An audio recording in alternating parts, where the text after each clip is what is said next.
मुझे नहीं पता ये लाइंस किसने लिखी हैं, पर जिन्होंने भी ये इतनी खूबसूरत पंक्तियां लिखी हैं उन्हें दिल से मेरा धन्यवाद। ध्यान से सुनना। तू अपनी खूबियां ढूंढ, खामियां निकालने के लिए लोग हैं ना।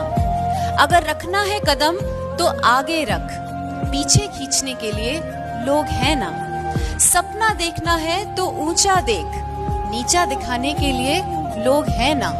तू अपने अंदर जुनून की चिंगारी भड़का, जलने के लिए लोग हैं ना।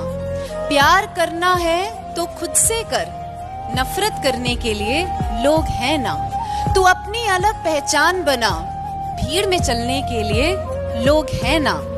तू कुछ करके दिखा दुनिया को, तू कुछ करके दिखा दुनिया को, तालियां बजाने के लिए